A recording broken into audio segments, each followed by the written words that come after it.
तो अब हम लोग देखेंगे मैग्नेटिक फील्ड किसके कारण, रिंग के कारण। अगर रिंग में करंट आई फ्लो कर रहा है, एक रिंग है इसमें आई करंट फ्लो कर रहा है, तो इसके कारण करंट कितना, सॉरी इसके कारण मैग्नेटिक फील्ड कितना होगा। कहाँ का मैग्नेटिक फील्ड, तो पहले तो आज हम सेंटर का देख लेते हैं, पहले अभी अभी सेंटर का देख लेते हैं, फिर बाद में इसके एक्सिस पे भी देखेंगे कि एक्सिस पे मैग्नेटिक फील्ड कितना होता है। तो उसमें कैलकुलेशन थोड़ा ज़्यादा आता है, उसको बाद में करेंगे, पहले इसको देख लेते हैं कि इसका सेंटर पे कितना होगा। तो अगर मुझे सेंटर पे मैग्नेटिक फील्ड चाहिए तो ज़रा देखिए क्या हो जाएगा। करंट के डायरेक्शन में थंब, और जिस तरह से उंगलियां कर्ल होती हैं वही मैग्नेटिक फील्ड का डायरेक्शन देता है। तो इतना तो पक्का है कि यहाँ पर मैग्नेटिक फील्ड का डायरेक्शन क्या होगा, अंदर की तरफ, अंदर अंदर। मतलब हर एक एलिमेंट, अगर हम एक छोटा सा एलिमेंट काटेंगे रिंग के ऊपर, तो हर एक एलिमेंट के कारण मैग्नेटिक फील्ड का डायरेक्शन जो होगा वो क्या होगा, अंदर होगा। मतलब इस रीजन में मैग्नेटिक फील्ड अंदर की तरफ होगा। तो हम कह सकते हैं कि सेंटर पे भी क्या होगा, सेंटर पे भी मैग्नेटिक फील्ड किधर की तरफ होगा, अंदर की तरफ ही होगा। यहाँ पर मैग्नेटिक फील्ड अंदर की तरफ होगा। कितना होगा वो भी हम कैलकुलेट करेंगे, लेकिन डायरेक्शन में पता चल गया कि सारे एलिमेंट्स का मैग्नेटिक फील्ड यहाँ पर क्या होगा, सेम होगा, सेम डायरेक्शन में होगा। दूसरी चीज़ अगर हम यहाँ की बात करें, आउटर रीजन की बात करें, तो मैग्नेटिक फील्ड का डायरेक्शन कैसा होगा, वो आउटवर्ड द प्लेन होगा। देख रहे हैं करंट के डायरेक्शन में हमने क्या रखा जी, उंगली रखा, तो क्या हुआ, ये कर्लिंग फिंगर्स बाहर की तरफ पॉइंट कर रही है। इसका मतलब ये हुआ कि यहाँ का मैग्नेटिक फील्ड, हालांकि हमें निकालना नहीं है, लेकिन होगा किधर की तरफ, बाहर की तरफ होगा। रिंग के बाहर मैग्नेटिक फील्ड क्या होगा, आउटवर्ड द प्लेन होगा। हमें निकालना है सेंटर पे, तो सेंटर पे कितना होगा, चलिए देखा जाए, कैलकुलेट करते हैं। अच्छा, सेंटर से सारे एलिमेंट्स का अगर मैं यहाँ पे एक छोटा सा एलिमेंट काटता हूँ, डीएल, छोटा सा एलिमेंट मैंने डीएल काटा, तो जितने भी एलिमेंट डीएल कटेंगे, सबका यहाँ से डिस्टेंस क्या होगा, सेम होगा, सबका यहाँ से डिस्टेंस सेम होगा। दूसरी चीज़, डिस्टेंस तो सेम होगा ही, और आर मतलब वो पॉइंट जहाँ पे हमें क्या निकालना है, मैग्नेटिक फील्ड निकालना है, ये आर हो जाता है, ये डीएल हुआ, और दोनों के बीच का एंगल कितना है, यहाँ पर 90 है। और ये सारे डीएल के लिए सही है, सारे डीएल का आर के साथ जो एंगल होगा वो क्या होगा, 90 होगा, प्लस सारे डीएल का मैग्नेटिक फील्ड भी क्या होगा, सेम डायरेक्शन में होगा। तो अगर हम वेक्टर का इंटीग्रेशन कर रहे होते हैं तो हमें ये भी ध्यान रखना होता है ना कि वेक्टर का डायरेक्शन तो कहीं चेंज नहीं हो रहा। अगर चेंज हो रहा होता है तो फिर हमें क्या करना होता है, कंपोनेंट ब्रेक करके एक तरफ वाले वेक्टर को एक साथ इंटीग्रेट करना होता है, दूसरे तरफ वाले वेक्टर को एक साथ इंटीग्रेट करना होता है। यहाँ पर ऐसी प्रॉब्लम नहीं है, क्योंकि सारे डीएल का अभी अभी हमने देखा कि मैग्नेटिक फील्ड क्या है, सेम डायरेक्शन में है, अंदर की तरफ। सारे डीएल का मैग्नेटिक फील्ड सेम डायरेक्शन में है, अंदर की तरफ। तो हमें इस केस में वेक्टर के कंपोनेंट को देखने की जरूरत नहीं पड़ेगी, डायरेक्शन को देखने की जरूरत नहीं पड़ेगी, क्योंकि सबका डायरेक्शन सेम है। सीधे सीधे हम क्या कर देंगे, इंटीग्रेट कर देंगे, सीधे सीधे इंटीग्रेट कर देंगे। तो बताइए क्या हो जाएगा। हम छोटा सा पहले इस डीएल लेंथ के लिए यहाँ का मैग्नेटिक फील्ड लिखते हैं। तो डीबी की जो वैल्यू हो जाएगी वो कितनी हो जाएगी, फॉर्मूला क्या होता है, I D L sine theta, I into D L sine theta, मतलब sine 90 I D L sine theta divided by R square, और इंटू क्या होता है, म्यू नॉट बाय 4 पाई, वो तो आना ही है, म्यू नॉट बाय 4 पाई। तो ये हो गया अपना इस dB की वैल्यू, dl लेंथ के कारण यहाँ का मैग्नेटिक फील्ड। अगर मुझे पूरा मैग्नेटिक फील्ड B चाहिए तो इसको इंटीग्रेट करना होगा, जिसमें से कि कौन कौन है कांस्टेंट, भाई कांस्टेंट है 4 पाई, और ये r मतलब रेडियस है यहाँ पर, तो आर स्क्वायर, ये बाहर आ जाएगा, सब कांस्टेंट है। अंदर क्या बचेगा, सिर्फ dl बचेगा। dl मतलब इस लेंथ का एलिमेंट। तो बताइए लेंथ को इंटीग्रेट हम कहाँ से कहाँ तक करेंगे, 0 से लेकर 2 पाई आर तक, आर मतलब रेडियस, बताइए ये हो गया अपना, इसका इंटीग्रेशन हो जाएगा 2 पाई आर, तो 2 पाई 4 पाई कैंसिल हो गया, यहाँ 2 बचेगा, और एक आर कैंसिल। तो बताइए कितना हो जाएगा यहाँ पर, mu naught I bye 2r। Clear है ये बात, mu naught I bye 2r final हमारा आंसर होगा। कहाँ के लिए, सेंटर के लिए। सेंटर का क्या, मैग्नेटिक फील्ड, सेंटर का मैग्नेटिक फील्ड किसके कारण, रिंग के कारण। सेंटर का मैग्नेटिक फील्ड किसके कारण, रिंग के कारण। जल्दी से इसको नोट कर ले, पॉज करके नोट करें, मैं इसको मिटा रहा हूँ, पॉज करके नोट करें।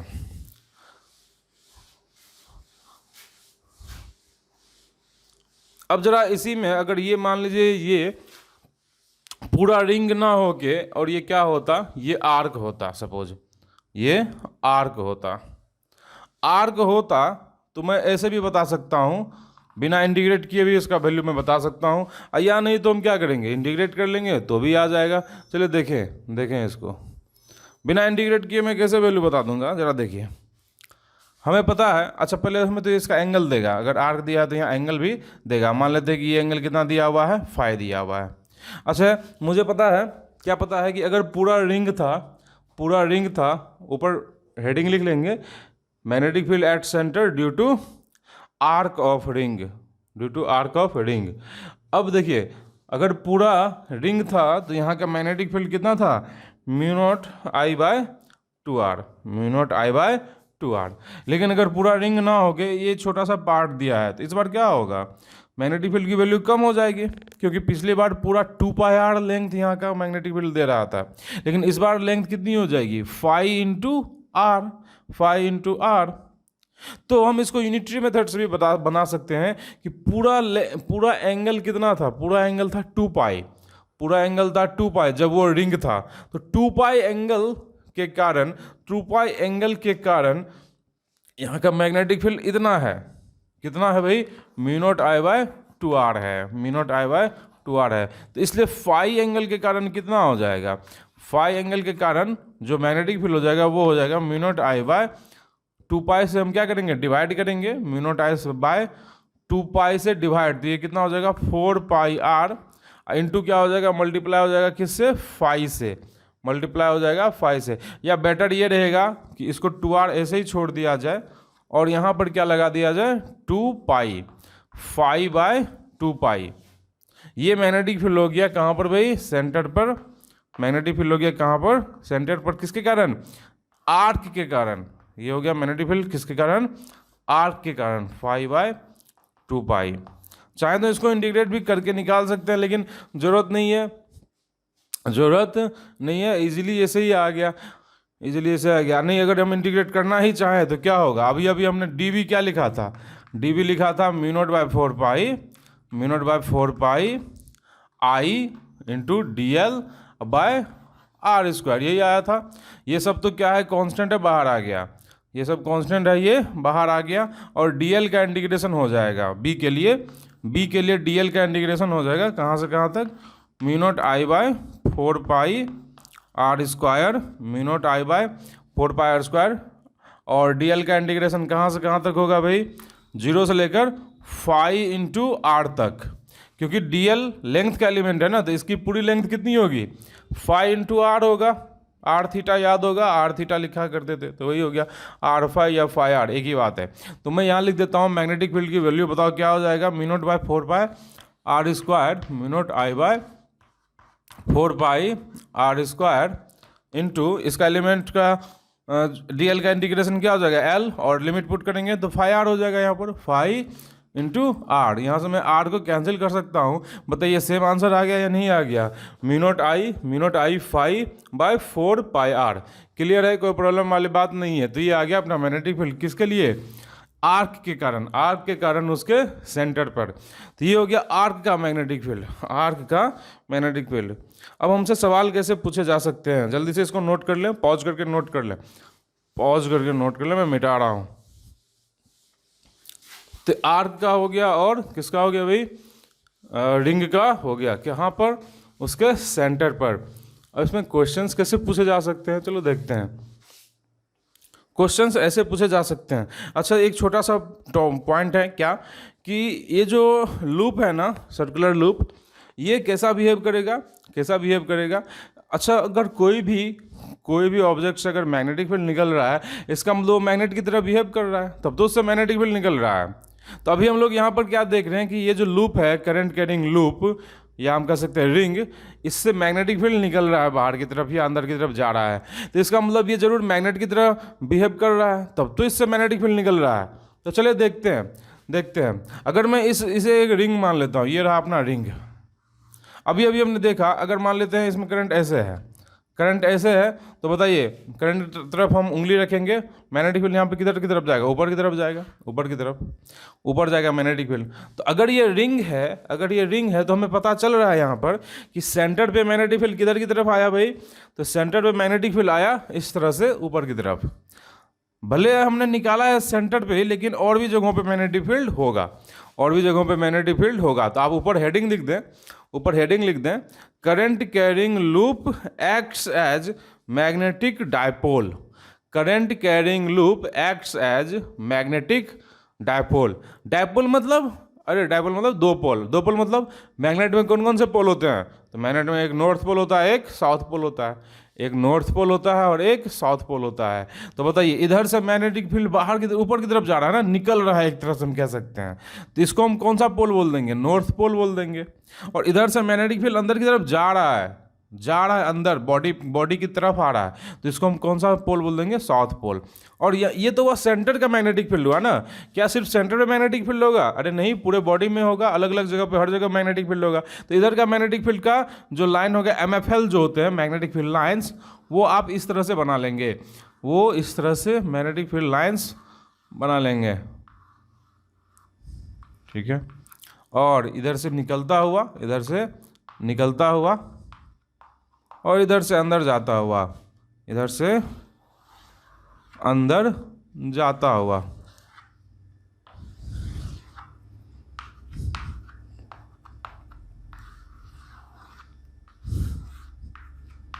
तो ये हो गया अपना क्या, MFLs मैग्नेटिक फील्ड लाइंस, किसके लिए, इस करंट कैरिंग लूप के लिए, करंट कैरिंग लूप के लिए। इधर से अंदर जाता हुआ, इधर से बाहर निकलता हुआ, अंदर जाता हुआ बाहर निकलता हुआ, ठीक है। ये हो गया अपना MFL मैग्नेटिक फील्ड लाइन। तो ये लूप जो है कैसा बिहेव कर रहा है, magnetic field, sorry magnetic dipole की तरह बिहेव कर रहा है, डायपोल। और आगे हम लोग देखेंगे, हालांकि अभी जरूरत नहीं है, आगे हम लोग देखेंगे कि मैग्नेटिक डायपोल ऑलवेज डायपोल की तरह ही एग्जिस्ट करता है, अकेला पोल एग्जिस्ट ही नहीं करता, अकेला नॉर्थ या अकेला साउथ एग्जिस्ट नहीं करता। जैसे कि चार्ज के केस में देखें तो पॉजिटिव अलग से एग्जिस्ट करता है, निगेटिव भी अलग से एग्जिस्ट करता है, लेकिन मैग्नेट में क्या होता है ना, नॉर्थ और साउथ एक साथ पाए जाते हैं, नॉर्थ और साउथ पोल दोनों ही पाया जाएगा अगर किसी के पास है, तो किसी के पास मैग्नेटिक प्रॉपर्टी है तो नॉर्थ पोल और साउथ पोल दोनों होंगे उसके पास। अकेला एक पोल नॉर्थ या अकेला एक पोल साउथ होना पॉसिबल नहीं है। आगे हम लोग बढ़ते हैं, आगे हम लोग बढ़ते हैं और हम लोग कुछ क्वेश्चंस देखते हैं, कुछ क्वेश्चन देखते हैं। सपोज एक क्वेश्चन ऐसा दिया हुआ है,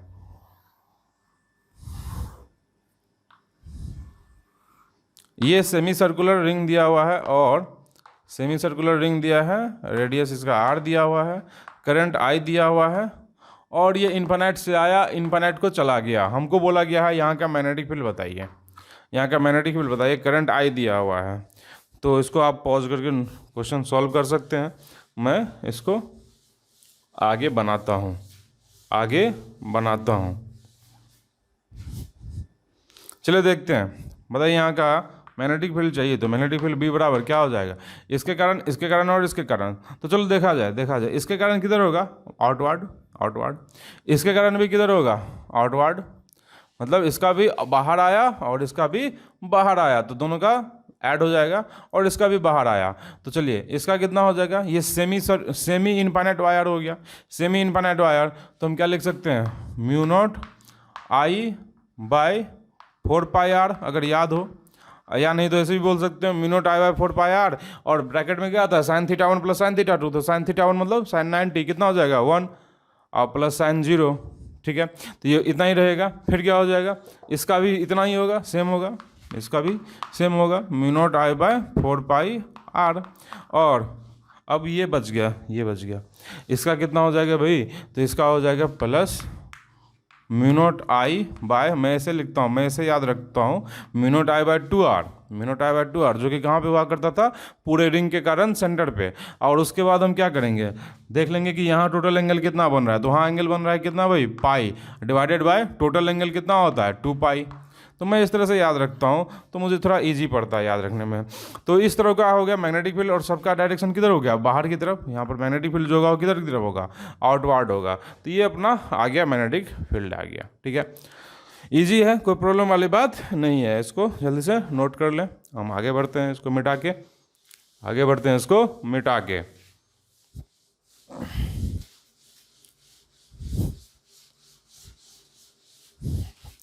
अब हमसे जो अगला सवाल दिया गया है वो कुछ ऐसा दिया हुआ है। सपोज किस तरह का क्वेश्चन दिया है, सपोज एक वायर ऐसा है और यहाँ पर हमसे बोला गया है, यहाँ पे अगर मैं परपेंडिकुलर डालता हूँ वायर्स पे, ये परपेंडिकुलर और ये परपेंडिकुलर, तो ये एंगल 60 डिग्री है, π/3 है। और हमसे बोला गया है ये इन्फिनिट वायर आया, इन्फिनिट वायर चला गया, हमसे बोला गया यहाँ का मैग्नेटिक फील्ड बताइए। तो फिर से वही बात, ये तो सेमी इन्फिनिट वायर हो गया, ये भी सेमी इन्फिनिट वायर हो गया, दोनों का सेम डायरेक्शन में है ना, तो हम सीधे सीधे क्या बोल सकते हैं, semi infinite plus semi infinite बराबर इन्फिनिट, और दोनों का सेम डायरेक्शन है तो दोनों को जोड़ देंगे सीधे सीधे। तो मैग्नेटिक फील्ड इन दोनों का मिला के हम सीधे सीधे बोल सकते हैं कितना, μ0I/2πr, μ0I/2πr। चाहो तो कैलकुलेट करके देख सकते हो, कोई प्रॉब्लम नहीं है, कैलकुलेट करके देख सकते हो, कोई प्रॉब्लम नहीं है। अब बस ये हो गया, ये हो गया, तो बताइए कितना हो जाएगा। अरे कुछ नहीं सोचना, ये क्या है, ये क्या है, π/3 एंगल है ना, बस हो गया, इजी है। क्या हो जाएगा, होगा तो वही बाहर की तरफ ही, होगा तो बाहर की तरफ है। हमको क्या करना है, पूरे रिंग के कारण होता है μ0I/2r, और एंगल अभी कितना दिया हुआ है, π/3, बाय कितना हो जाएगा 2π/2π, तो पाई कैंसिल, तो बस ये हो गया, हो गया। फाइनली हम ऐसे भी लिख सकते हैं μ0I/2r को हम कॉमन भी निकाल सकते हैं, 2r को हमने कॉमन निकाल लिया, तो यहाँ पर बचेगा 1/π प्लस यहाँ पर कितना हो जाएगा भाई, μ0I/2r कॉमन आ गया है, तो यहाँ हो गया 1/6। तो इस तरह से मैग्नेटिक फील्ड की वैल्यू बता सकते हैं। और डायरेक्शन किधर की तरफ हो गया, सबका आउटवर्ड है ना, तो आउटवर्ड है, तो यहाँ पर इस तरह से मैग्नेटिक फील्ड का हम डायरेक्शन बता सकते हैं। तो कोई प्रॉब्लम वाली बात नहीं है, सिंपल है सारी चीज़ें, सारी चीज़ें क्या है, सिंपल हैं। अब और भी सवाल, एक दो सवाल और हम लोग कर लेते हैं। अच्छा, डायरेक्शन अभी अभी हम लोगों ने देखा, या अब तक हम लोग ये जानते हैं डायरेक्शन के बारे में कि हम क्या करेंगे, करंट के डायरेक्शन में उंगलियां रखेंगे, करंट के डायरेक्शन में थंब रखेंगे, और जिस तरह से बाकी फिंगर्स कर्ल होंगी वही किसका डायरेक्शन देता है, मैग्नेटिक फील्ड का डायरेक्शन देता है, वो मैग्नेटिक फील्ड का डायरेक्शन देता है। तो मैग्नेटिक फील्ड का डायरेक्शन हमको वो ये कर्लिंग फिंगर्स देता है। लेकिन एक काम हमको याद रखना है, क्या याद रखना है, कि अगर हमको कभी लूप के बारे में देना, लूप के बारे में, तो लूप में भी हम उस तरह से कर सकते हैं, लूप में भी हम उस तरह से कर सकते हैं कि करंट के डायरेक्शन में थंब रखेंगे और जिस तरह से उंगलियां कर्ल होंगी वो क्या देगा, मैग्नेटिक फील्ड का डायरेक्शन देगा। ये सही है, कोई प्रॉब्लम वाली बात नहीं है। लेकिन कभी कभी ना इससे थोड़ा प्रॉब्लम आता है निकालने में, वो कब प्रॉब्लम आएगा वो आगे हम बताएंगे। तो इसलिए इसमें केस क्या किया जाता है ना, लूप के केस में इस तरह से याद रखा जाता है, लूप के केस में इस तरह से याद रखा जाता है। कैसे कि लूप में जैसे करंट फ्लो कर रहा है उस तरह से उंगलियां को घुमाएंगे, उस तरह से उंगलियों को घुमाओ, और जो थंब का डायरेक्शन देगा, थंब का डायरेक्शन ही मैग्नेटिक फील्ड का डायरेक्शन होगा। करंट के डायरेक्शन में उंगलियां घुमाएंगे, थंब का डायरेक्शन क्या होगा, मैग्नेटिक फील्ड का डायरेक्शन होगा। तो इसमें लिख भी सकते हैं, in case of loop, note करके एक लिख सकते हैं, in case of loop curl the fingers along current, curl the fingers along current, in case of loop curl the fingers along current, and the thumb will give the direction of magnetic field, and the thumb will give the direction of magnetic field, and the thumb will give the direction of magnetic field. Clear है, कोई problem वाली बात नहीं है, simple सी है चीज़।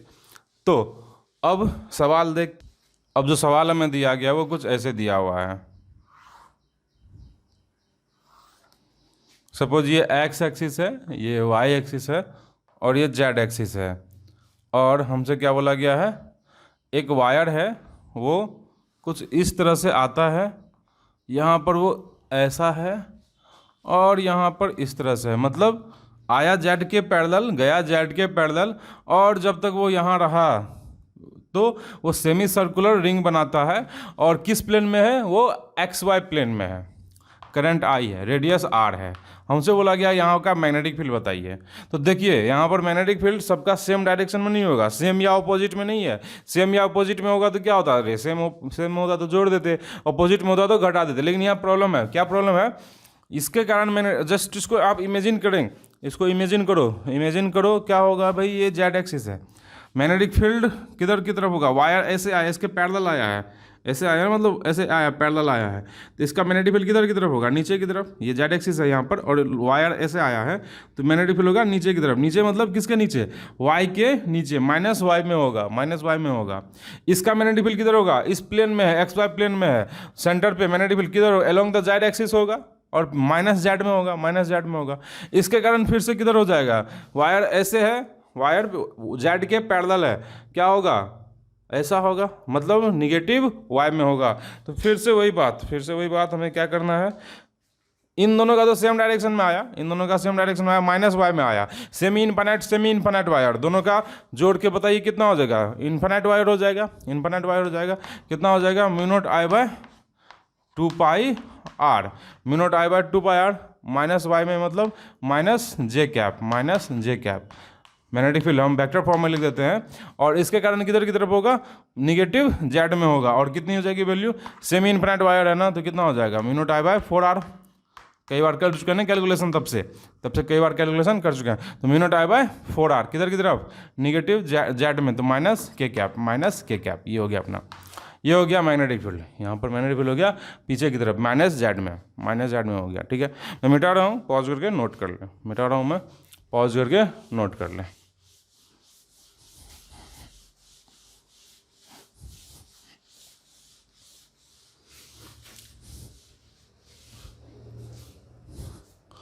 अब हमें सवाल ऐसा दिया हुआ है,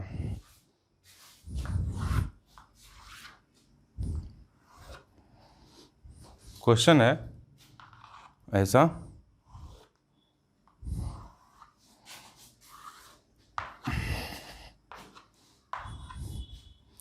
ये x, ये y और ये z एक्सिस दिया हुआ है। इस बार की कहानी कैसी है, इस बार करंट आया कैसे, z के पैरेलल आया, xy प्लेन में है, उसका कितना रिंग का कौन सा पार्ट, क्वार्टर पार्ट, और फिर ये पैरेलल चला गया किसके, एक्स एक्सिस के पैरेलल चला गया। तो चलिए आप इमेजिन करें इसका डायरेक्शन किधर होगा। तो बताइए इसके कारण मैग्नेटिक फील्ड किधर होगा, हमें सेंटर पे मैग्नेटिक फील्ड पूछा गया, किधर होगा, माइनस वाई में, इसके कारण माइनस जेड में, और इसके कारण भी किधर होगा, माइनस जेड में होगा। तो बताओ क्या हो जाएगा, इसके कारण कितना लिखेंगे हम लोग, mu naught I by 4 pi R, किधर की तरफ, माइनस जेड में, सॉरी वेट, कितना, माइनस वाई में, तो माइनस जे कैप हो गया, माइनस जे कैप। इसके कारण और इसके कारण किधर हुआ, माइनस जेड में हुआ। तो पहले इसका लिख लेते हैं, तो कितना हो जाएगा, माइनस जेड में होगा तो माइनस हम लगा देते हैं, और यहाँ क्या लगेगा, के कैप लगेगा, और वैल्यू कितनी हो जाएगी, क्वार्टर है ना, ये क्वार्टर रिंग है, तो आर्क कौन सा वाला है, जिसका यहाँ एंगल कितना होगा, पाई बाय 2 होगा। तो टोटल कारण होता है mu naught I bye 2r, तो बाय 4 कर देंगे, तो mu naught I bye 8r, हो जाएगा। क्लियर है, कोई प्रॉब्लम वाली बात नहीं है। और इसके कारण भी किधर होगा, माइनस के कैप में ही होगा, तो माइनस के कैप में पहले लगा देता हूँ, और यहाँ कितना हो जाएगा, सेमी इनफिनिट वायर है, यही हो जाएगा, mu naught I by 4 pi r। Clear है, कोई प्रॉब्लम वाली बात नहीं है। ये हो गया मैग्नेटिक फील्ड, ठीक है, कोई दिक्कत नहीं होनी चाहिए, मैं मिटा रहा हूँ, आप इसको नोट करें पॉज करके।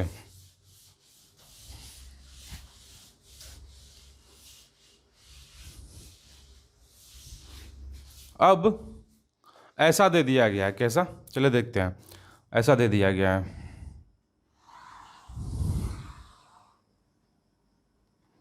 वेट,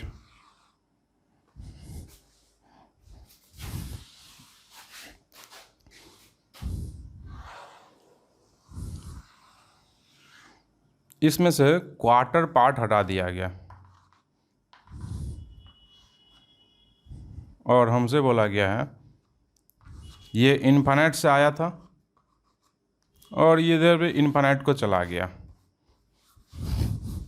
और करंट है इसमें आई। हमसे बोला गया यहाँ का मैग्नेटिक फील्ड निकालने के लिए। रिंग का रेडियस आर दिया हुआ है। तो इन्फिनिट से वायर आया, इन्फिनिट को चला गया, इन्फिनिट से आया था, इन्फिनिट को चला गया। तो ऐसा लग सकता है कि इन्फिनिट वायर्स का भी यहाँ मैग्नेटिक फील्ड होगा, लेकिन अगर ध्यान से देखा जाए तो इस इन्फिनिट वायर का मैग्नेटिक फील्ड यहाँ नहीं होगा। कारण क्या है, आगे समझ में आएगा जब हम लोग एम्पियर सर्किटल लॉ पढ़ेंगे कि वायर के सामने अलोंग द वायर पॉइंट पे मैग्नेटिक फील्ड जीरो हो जाता है। वो हम लोग एम्पियर सर्किटल लॉ में पढ़ेंगे तो समझ में आ जाएगा। तो इसके कारण यहाँ पे मैग्नेटिक फील्ड नहीं होगा, क्योंकि वायर पे ही पॉइंट है ना, वो वायर को ही एक्सटेंड करने पे वो पॉइंट आता है, तो इसके कारण यहाँ नहीं होगा। प्लस इस वायर का भी यहाँ पर नहीं होगा मैग्नेटिक फील्ड। होगा किसका? सिर्फ इसका होगा यहाँ पर, सिर्फ इसका होगा यहाँ पर। कितना होगा भाई? तो हो गया, बहुत इजीली आ गया। ये एंगल कितना हो जाएगा? ये एंगल हो गया, मतलब ये एंगल ये पूरा हो जाएगा। 2 पाई में से π/2 घटा देंगे तो कितना हो जाएगा? ये हो गया π/2 प्लस π/2 प्लस π/2, मतलब 3π/2। तो बताइए कितना हो जाएगा? μ0I/2R, और यहाँ पर एंगल हो गई 3π/2 बाय 2π। तो ये बताइए कितना हो गया? μ0I/8R, μ0I/8R। यही होगा, कोई प्रॉब्लम वाली बात नहीं। अच्छा 3 भी लगेगा ना? 3 भी लगेगा। तो सिर्फ इसके कारण होगा मैग्नेटिक फील्ड, वायर्स के कारण नहीं होगा। यही समझाने के लिए क्वेश्चन दिया गया था कि वायर के कारण यहाँ पे मैग्नेटिक फील्ड नहीं होगा। जल्दी से इसको नोट कर लें, जल्दी से इसको नोट कर लें। चलिए आगे बढ़ते हैं, एक और सवाल लेते हैं हम लोग। एक और सवाल लिया जाए।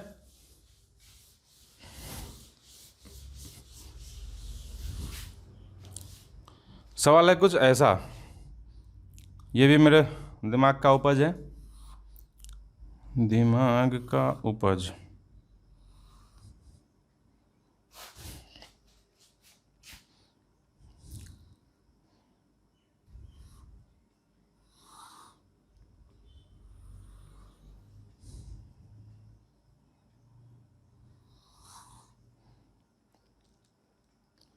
ये 2R दिया है, ये R दिया है, ये एंगल π/3 और ये एंगल भी π/3 हो जाएगा। ऑब्वियस सा बात है, दोनों वायर में कनेक्शन नहीं है, इसलिए इस तरह से दिखाया जाता है। पता है ना ये बात? इस तरह से इसलिए दिखाया जाता है ताकि हमें ये बताया जाए ये दोनों एक दूसरे को टच नहीं कर रहे हैं। तो ये π/3, ये भी π/3 हमको। और बोला गया यहाँ सेंटर पे, इस सेंटर पे मैग्नेटिक फील्ड क्या होगा, मैग्नेटिक फील्ड क्या होगा, और करंट ऐसे दिया हुआ है। तो हमको समझना होगा कि आखिरकार मैग्नेटिक फील्ड कैसे होगा, क्या होगा। अच्छा हमें ये समझना होगा इस वायर के कारण तो यहाँ पे मैग्नेटिक फील्ड होगा नहीं, क्योंकि ऑन द वायर के कारण नहीं होगा। कौन सा वायर? स्ट्रेट वायर के कारण नहीं होगा। होगा किसके कारण? इस रिंग के कारण होगा, इस रिंग के कारण होगा। कितना होगा? तो चलिए देखते हैं। आउटवर्ड। अब हमको करंट देखना होगा कि इसमें करंट किधर है, वो समझना होगा। अच्छा ये करंट ऐसे जाएगा, ऐसे जाएगा, ऐसे जाएगा, नहीं हाँ ठीक है, ऐसे जाएगा, फिर ऐसे जाएगा, तो इसके कारण हुआ आउटवर्ड, और इसके कारण किधर होगा? इनवर्ड हो जाएगा, इसके कारण इनवर्ड हो जाएगा। तो दोनों का अलग अलग डायरेक्शन में है, तो हम इसमें इसके मैग्नेटिक फील्ड में से इसके मैग्नेटिक फील्ड को घटा देंगे, क्योंकि ये ज़्यादा है ना। तो इसका क्या हुआ? अंदर की तरफ हुआ, और इसका किधर हुआ? बाहर की तरफ हुआ। इसका हुआ बाहर की तरफ। तो बी हम कितना लिखेंगे? बी हम लिखेंगे उसका ऊपर वाले का कितना हो जाएगा? μ0I/2, और आर की जगह कितना लिखेंगे? 2R। आर की जगह लिखेंगे 2R, और यहाँ क्या लिख देंगे? π/3/2π, π/3/2π। इसमें से घट जाएगा कौन? μ0I/R, और फिर से वही बात π/3/2π। तो यहाँ से हम क्या कर सकते हैं? पाई कैंसिल कर सकते हैं, पाई कैंसिल कर सकते हैं। जो चीज़ें कॉमन आ गई वो कितनी आ गई? वो कितनी आ गई? अच्छा वेट, एक्चुअली इसी का मैग्नेटिक फील्ड ज़्यादा होगा, ये मैग्नेटिक फील्ड ज़्यादा होगा, क्योंकि ये हो गया μ0I/2R ना हो गया, ये बाय 2 × 2R, ये ज़्यादा है, ये मैग्नेटिक फील्ड ज़्यादा है। गलती होगी बोलने में, ये ज़्यादा होगा, ये ज़्यादा होगा मैग्नेटिक फील्ड, और ये क्या होगा भाई? कम होगा। ये क्या होगा? कम होगा। तो एक काम करते हैं, इसमें से इसको घटा देते हैं, इसको प्लस कर देते हैं, इसको माइनस कर देते हैं, ये प्लस ये माइनस। तो बताइए कितना होगा? μ0I/R अब /6, ये तो कॉमन ही आ गया, ये कॉमन आ गया। μ0I/6 6R कॉमन आ गया, और ये क्या बचेगा, ये बचेगा 1, 1 माइनस 1/2 होगा, 1/2 हो गया, तो कितना बच गया, 1/2 हो गया, 1/2 हो गया। किधर की तरफ, किधर की तरफ, ज़्यादा किसका आया, ज़्यादा इसका आया, मतलब आउटवर्ड ज़्यादा आया और इसका क्या आया, अंदर की तरफ है कम आया, तो ओवरऑल कितना हुआ मैग्नेटिक फील्ड, इतना हुआ। और किधर की तरफ हुआ, ये बाहर की तरफ हुआ, ये बाहर की तरफ हुआ, तो ये हो गया। इसके बाद और भी कुछ अच्छे अच्छे सवाल हैं, वो हम लोग करेंगे इस लेक्चर के बाद।